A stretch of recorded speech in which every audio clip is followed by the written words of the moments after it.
Hi guys, thanks for tuning to this episode of the Nick Egan Times. We have an awesome guest on this episode. We have Soheila Hakimi. Soheila is from Toronto, Canada. Soheila is a lifestyle content creator, self-taught photographer, travel writer, and mental health podcaster. Guided by Soheila's authenticity, Soheila loves connecting with her audience and adding a touch of color to the world through beautiful photos, vulnerable storytelling, and engaging conversations. Welcome, Soheila, and thanks for coming on my podcast. Thank you so much for having me. I think it's hilarious when I see people try to pronounce my name. I know it's a really, really tough one. It's actually Soheila Hakimi.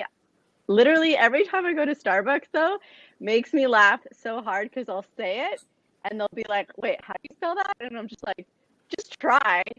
Spell it any way you can." And the variations are just hilarious.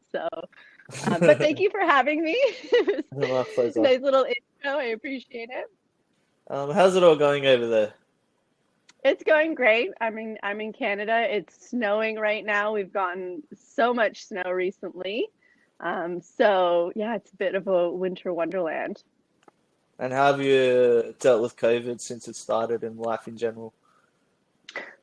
Honestly, it's been a bit of a roller coaster, a lot of ups and downs, especially in my family being cocooned all together. It seems like every week someone is having a bit of a meltdown. It goes in a bit of a carousel, to be honest. So my turn is definitely coming up, but yeah, it's going pretty well. I can't complain. We've been very fortunate that no one's really gotten sick in our like immediate bubble. So yeah. What Cool. about you? How are you doing with COVID? Yeah, it's good. It's actually here in Sydney starting to drop off. We've had like no local transmission cases. I heard on the radio yesterday for like 32 days. Hmm. We got the vaccines that I believe are going to start to roll out next week. So I think personally, Sydney's in a great position, New South Wales anyway, our state, for the future regarding COVID. That's awesome. I went to University of Sydney, so it's really nice to hear also that they're doing so well, and especially because you guys had the bushfires and Yeah, I then know. and then COVID hit. So you guys got like a huge double whammy there. I know, it's crazy. All right, let's just jump straight into it for the listeners. Um, who is Soheila Hakimi? Hakimi, sorry. It's okay. Um, well, like you said, I'm a lifestyle content creator.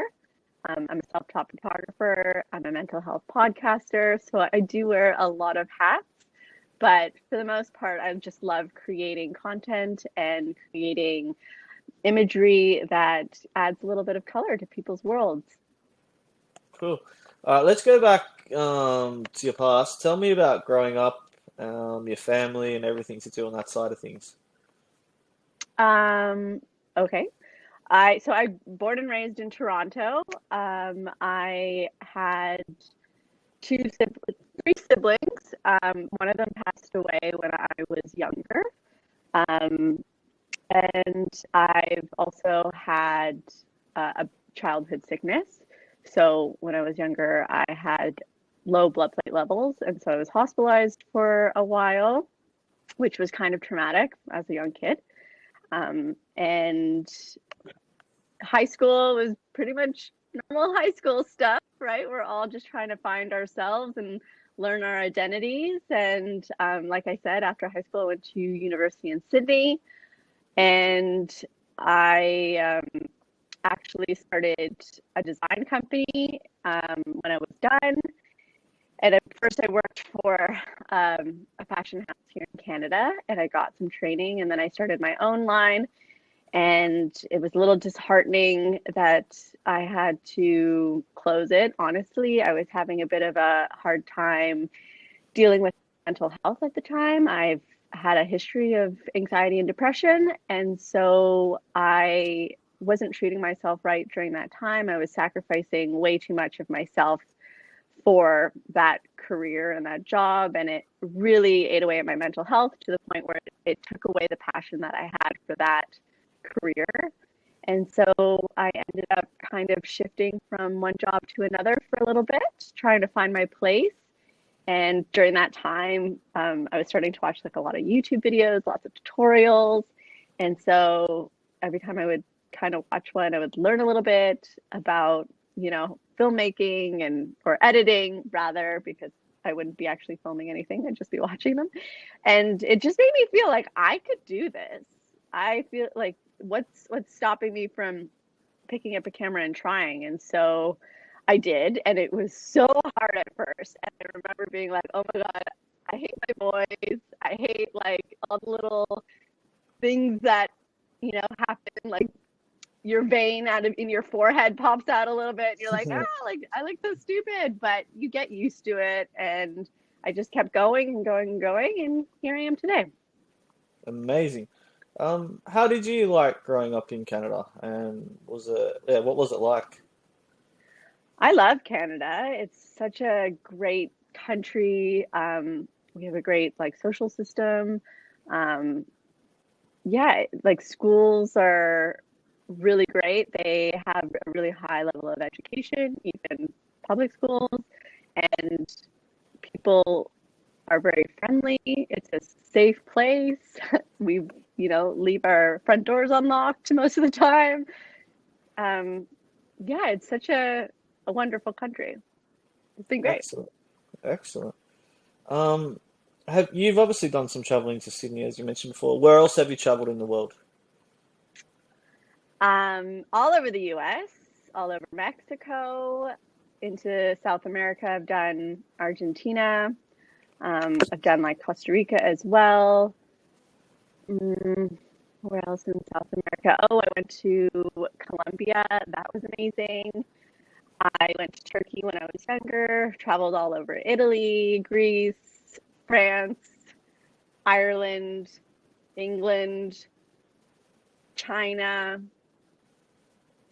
I think that's pretty much it. Done a lot of traveling. What Yeah, was and your I'm gonna do a lot more.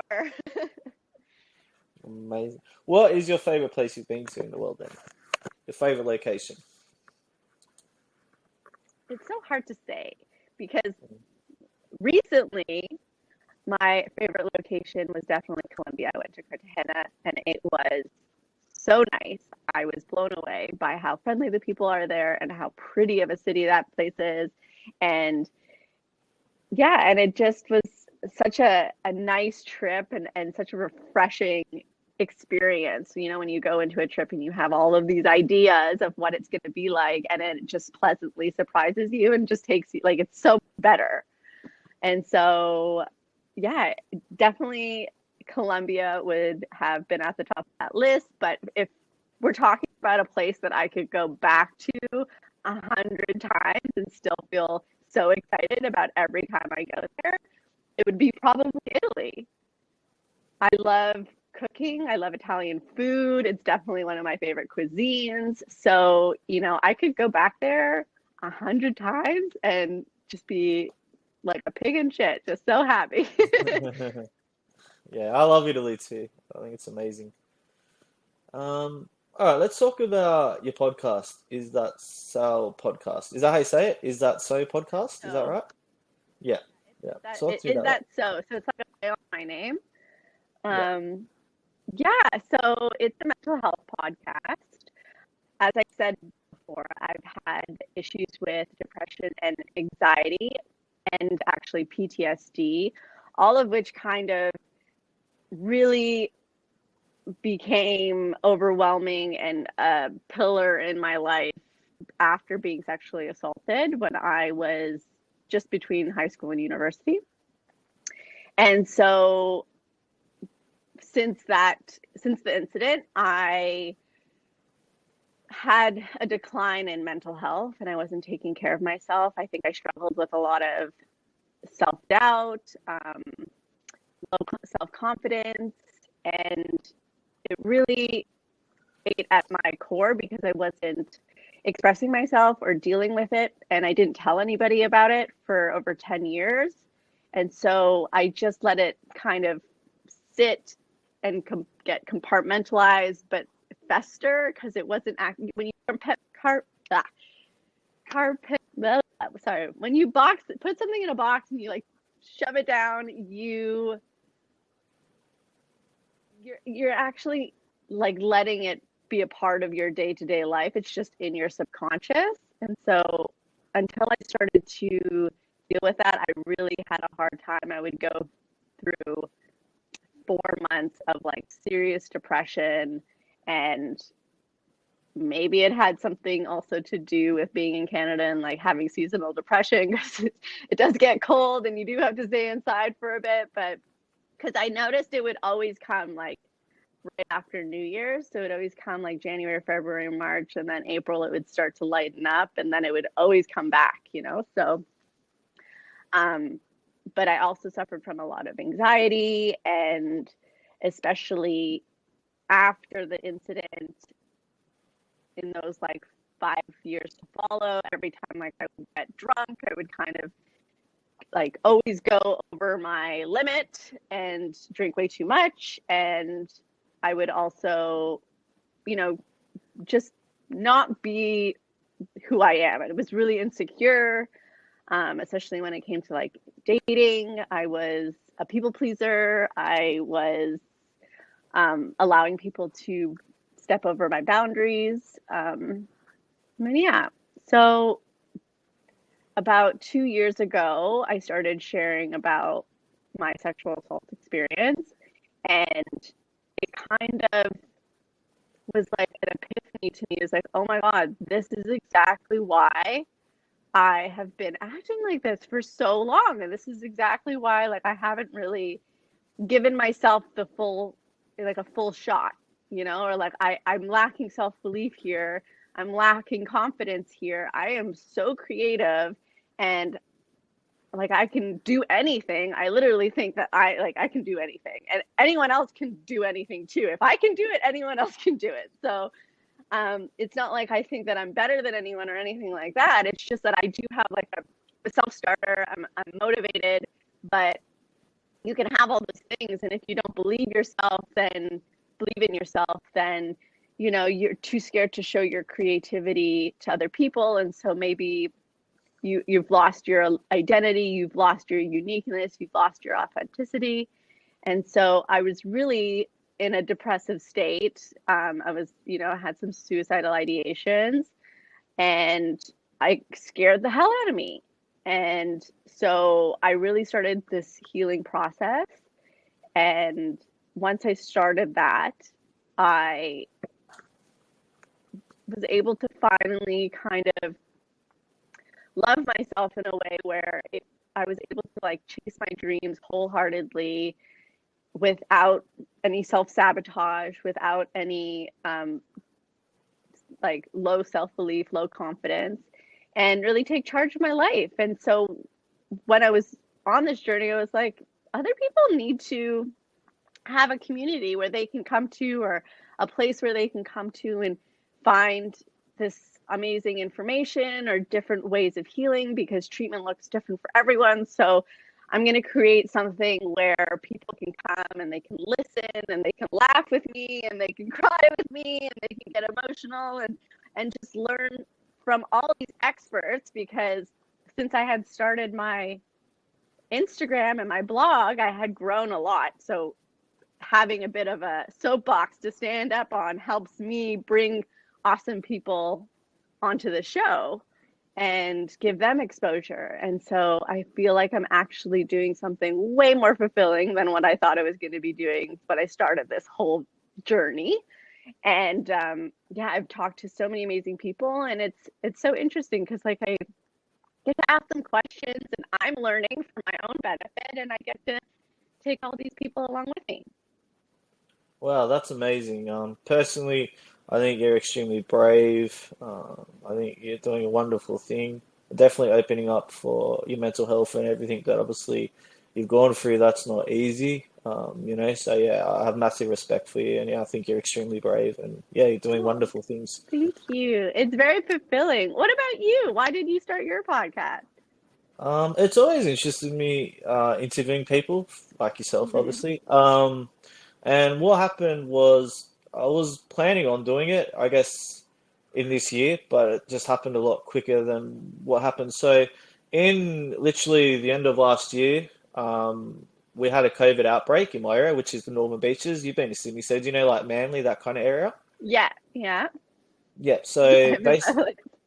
say it again. I said I miss that place. So it's beautiful. So we had like they blocked off basically in short the whole Northern Beaches. Um, and so we were in lockdowns for 2 weeks or 2.5 weeks, and it was just literally just before Christmas, New Year's, that time period. So I literally Mhm. had obviously all this free time at home, and I like to be active and like go getter and do stuff all the time with myself. So I was like, I got all this spare time now. Why don't I just do it? I've got nothing else to do really. I can watch TV Yeah, and be bored, or I can just do it, make it happen. So literally, I just jumped straight into it. I started doing everything and the mechanics of it, and just yeah, like I just launched it there and then. it's so much fun, isn't it? It is, and it's like I've met Yeah. incredible people like yourself. It's like been such an amazing journey. Yeah, like it's just yeah, I couldn't even describe how fulfilling and amazing it is. Like just meeting wonderful people like yourself all the time. So yeah, Yeah, and you should be so happy that you actually use this time in a way that would benefit you in your future. Like now you've done the hard stuff. You've set it all up. Now you just need to keep going. And I even picked up the ukulele like in December, and I've just been learning how to play ukulele because I always wished I knew how to play like an instrument or guitar. And I feel like a ukulele, I could travel with it. So like yeah, later, once I'm like able to travel again, I can bring it with me on trips, and it's just so fun, it And if is you can use time productively, like why not? exactly. Life's too short too. You got to make the most of your time, right? So yeah, Mhm. amazing. What are what are your other passions aside from your podcast and everything you're doing? What do you like to do in your downtime? Um, I have a dog, so I don't get much downtime to be honest. So I Yeah, just try to like hang out with my dog a little bit more and play with her. And sure. she's a very cute little French bulldog. I literally try to work all the time because I actually really enjoy my work. So if I'm not recording a podcast, I'm editing the podcast, I'm working on the show notes, stuff like that. And I'm just one person. So, I also have my Instagram, so I have to constantly take photos for that. I'm really lucky that my boyfriend is so helpful. He helps me take photos of my fashion outfits. So every Friday, usually by on Monday or Tuesday, I order all of these clothes. Friday, I style them. Saturday morning, he wakes up with me at 7 a.m. and we go out and we shoot till about noon, and I have content for the week. So I'm working pretty much 6 days a week. And if I'm not working, I'm playing with my dog, I'm hanging with my boyfriend and trying to have quality time. Because even though like we work in the same house and he's working from home, he works for a bank, so, but he, can't really interact with me. And then by the end of the day, his brain is fried and we don't have Yeah, any interesting or intelligent conversations. So try to do that when we both have some downtime on the weekend. But, it can be difficult. So I just try to keep those relationships and friendships alive and message my friends and see how they're doing, make sure they're taking care of their mental health because I feel so disconnected from them most of the time when we don't get to see each other in person. And it takes like a lot of effort to just message someone. It's almost like it's like so much effort for such little reward when you can't see your friends. So I try to anyways because we need to, even like sometimes I just wash my hair. I don't want to curl it. And so I'm like always in sweatpants, and you just need to sometimes take care of yourself. That's part of um, my healing journey too, is learning to say no, learning to set boundaries, learning that people pleasing really drains me of my energy and creativity. And it's not selfish to take care of yourself sometimes. So yeah, I couldn't agree more. And yeah, great insights. What does the future look like? So, what do you, what, yeah, what does the rest of the year look like for you? Oh, if I had a magic ball that I could like let you know, I honestly don't know because Sure.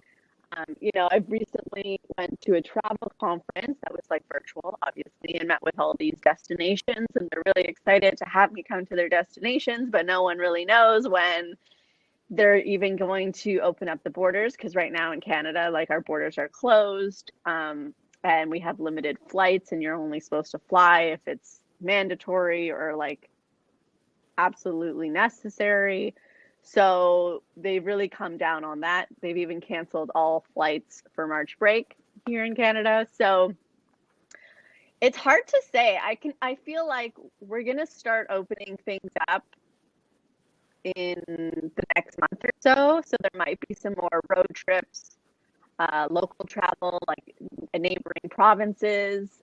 But I think I'll be sticking pretty much to the city and or to the cottage where we like to go and staying local in Canada for the next 6 months and then maybe doing the west coast of Canada in the fall because there's lots of ski destinations there, big mountains. So maybe get some skiing and then in the next year start to pick up travel again. And then in the meantime, I'm just going to continue to work on my podcast, work on my blog and social media and stay busy like you. Amazing. All right. If you were 18 again and you could go back in time and change things and do things differently, what would you do? I mean, I think 18-year-old me. So when I was sexually assaulted, I was 18.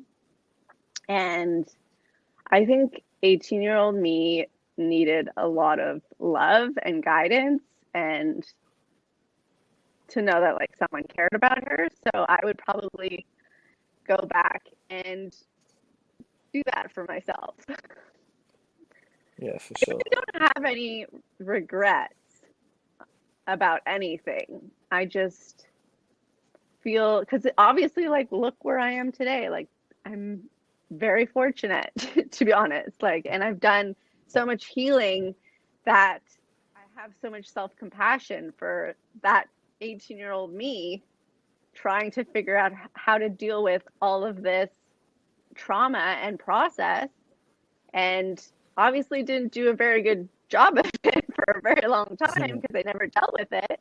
But I think that I did just as good as a lot, like maybe even better than some people that had to go through that whole thing and didn't deal with it. So and still haven't dealt with it. So I think I would just go back and give myself a hug and love and kind of some guidance and maybe tell her not to wait so long. Why do you have to carry this baggage around for 10 years? Like let's start dealing with it sooner. So Yeah, I think you're yeah. doing amazing, incredible. Um, yeah, thanks for joining my podcast. I do appreciate it. I wish you all the success with everything you're doing. I think you're in an Thank amazing you. trajectory in life, and yeah, like I just wish you all the best. Oh, thank you so much. And I wish you the same. It's been such a pleasure to be on your show. And I hope you are able to continue to do this even after you get out of lockdown because it sounds like you're really enjoying it and you're finding it fulfilling. Yeah, it's a passion. Yeah, and I'm definitely going to keep going and be consistent with it. Yeah, Good. Well, I really appreciate you having me on, and it's been great chatting with you. And maybe we could do this again sometime. for sure. I'd love it. All All right, right. speak to you later.